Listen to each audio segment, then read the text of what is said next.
내가 무슨 말을 더하리요? 기드온, 바락, 삼손, 입다, 다윗 및 사무엘과 선지자들의 일을 말하려면 내게 시간이 부족하리로다.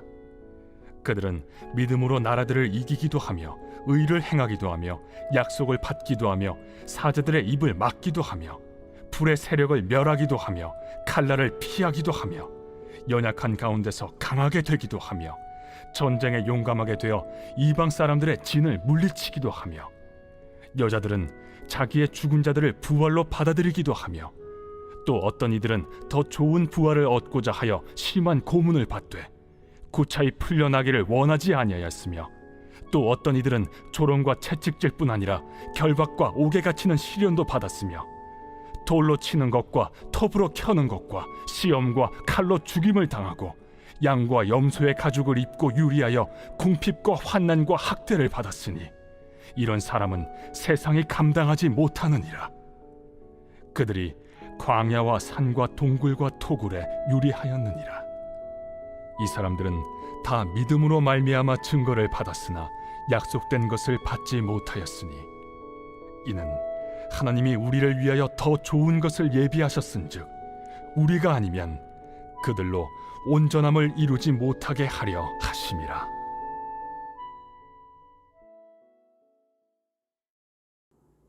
할렐루야.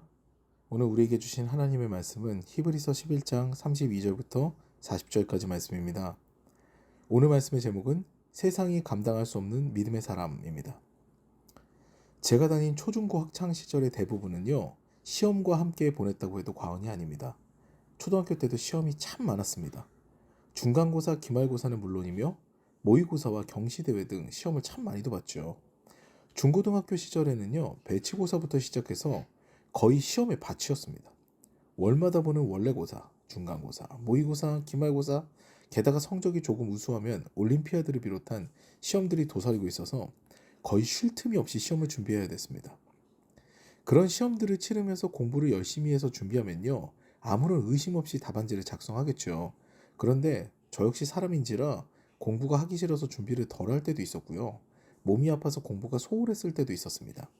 물론 닭의 모가지를 비틀어도 새벽이 온다는 말과 같이 나의 문제가 시험을 밀어주지는 않았습니다. 시험을 다 봐야 했죠. 그러다 보면 긴가민가하는 문제들이 제법 나옵니다. 이때 제가 취했던 방법이 무엇이었을까요? 균형이었습니다. 여러분 어떠신지 모르겠는데요. 만약 제가 오지선다의 답을 작성한다면요, 일단 가장 적게 나온 숫자를 그 긴가민가한 문제의 답으로 선택할 확률이 되게 높았습니다.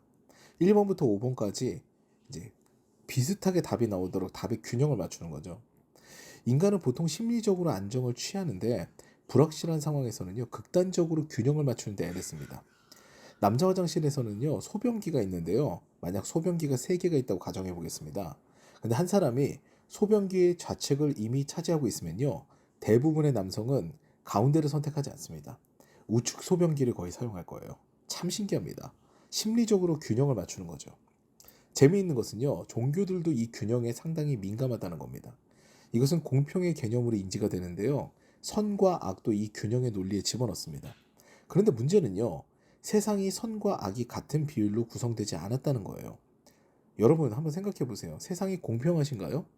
전혀 공평하지 않다고 느끼실 거예요. 그러면 제가 질문 하나를 더 드리겠습니다. 세상에 선이 맞나요? 악이 맞나요? 너무나 당연하게도 우리는 악을 더 많이 경험합니다. 기독교뿐만 아니라 다른 종교도 이 부분을 고민하거든요. 특히 몇몇 종교는요, 물질 세계에서는 이 답을 낼 수 없다고 생각하여서 새로운 개념을 첨부합니다. 그것이 바로 다음 세상, 윤회와 같은 사상입니다. 균형을 맞추기는 맞춰야 되는데 이 세상이 공평하지 못하니까 다음 세상에서 균형을 맞추는 거예요. 지금 세상에서 가난하고 고난을 받으면 그것이 다음 세상에서는 보상을 받아서 부유함과 행복한 삶으로 바뀌어서 균형을 맞춘다는 개념이죠. 지금의 삶에서 악을 행하게 되면 그 악이 다음 생에서는 자신을 향한다는 논리입니다. 균형을 맞추는 거예요.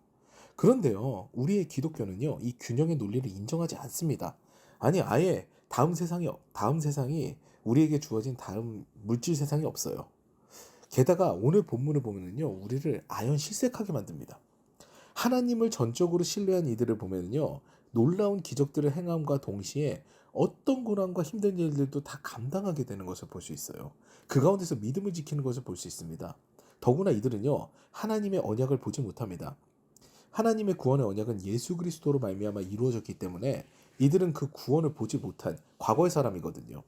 그러니까 내 삶에서 이루어지지 않는 하나님의 언약을 끝까지 믿다가 끝까지 그 구원의 언약을 보지 못하고 생을 마감했다? 이거거든요. 근데 이거 너무 불공평해 보이지 않습니까? 이것을 히브리서 11장 믿음장에서는요 마지막 메시지로 채택을 했습니다. 이것이 도대체 어떤 의미가 있을까요? 사실 지금까지 보여줬던 믿음도 히브리서 11장에 이 전반부 중반부까지 보여줬던 이 믿음도요 사실 힘들었어요. 나의 어리석음을 인정하고 내려놓는 것부터 시작하는 것도 힘들었고요. 보이지 않는 것을 믿는 것과 다른 사람들이 흉내낼 수 없는 믿음을 가져야 된다는 것도요. 100번 양보해서 우리가 걸어가야 할 길로 받아들인다고 해도 이제 하나님의 언약을 우리가 아예 경험하지 못해도 우리는 그 믿음을 가져야 한다는 것은요. 정말 진정으로 불공평하게 느껴지는 겁니다. 심지어 하나님을 믿음으로 채찍에 맞고 죽임을 당하고 조롱과 핍박을 당하는 것 그것도 구체적으로 다소 잔인하게 묘사가 돼 있어요.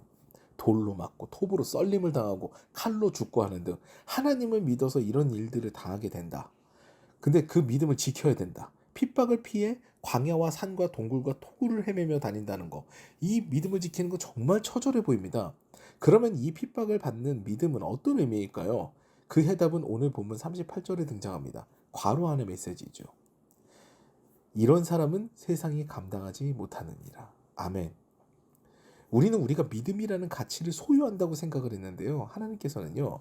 그 믿음이 바로 하나님의 사람을 통해 증거된다는 것을 말씀하시는 겁니다. 믿음이 있어서 이들이 이 일을 감당한 게 아니라요. 이들이 이런 일들을 행함으로 믿음이 되었다는 얘기입니다. 개념이 전혀 다른 거예요. 우리는 우리가 믿음을 가져야 뭔가 일이 일어날 거라는 생각을 갖는데요. 히브리서 특히 11장의 온전한 주제는요. 너희의 그리스도 제자된 삶이 바로 믿음이다라고 이야기를 하고 있는 겁니다. 사랑하는 여러분, 우리의 믿음은요. 우리가 믿음을 가져서 산이 옮겨지는 기적과 같은 일을 체험해서 믿음이 증명되는 것이 아니라요. 이 악이 난무하는 세상 가운데 주님의 약속을 신실하게 믿고 심지어 그 약속을 믿음으로 인해 핍박받고 죽임을 당하고 그 약속이 이루어지는 것을 내 인생에서 보지 못한다고 해도 그 약속을 믿는 그 주님의 백성 한 사람 한 사람에 의해서 믿음이 증명이 되는 겁니다. 예수 그리스도의 증인된 우리가 바로 믿음의 증거고요. 우리의 믿음의 삶이 예수를 증거하는 겁니다. 이제 히브리서 11장을 오늘로 마무리하는데요. 여러분, 히브리서 11장 이 믿음의 장은요. 너희는 세상의 어떤 모습과 상관없이 믿음을 지킴으로 하나님의 증거가 되어라로 마무리가 되는 겁니다. 말 그대로 세상의 논리와 상관없이 그리스도의 제자로 선을 행하는 우리의 삶이요. 그 예수님의 삶을 믿고 예수님을 믿고 그 삶을 따라가는 우리의 삶이 주님께 영광이 되고 우리의 믿음의 증거가 된다는 겁니다. 오늘도 주님을 향한 믿음으로 충만하여져서 나의 상황과 상관없이 주님을 깊게 신뢰하는 삶으로 감사가 넘치는 하루하루가 되시기를 주님의 이름으로 축원합니다.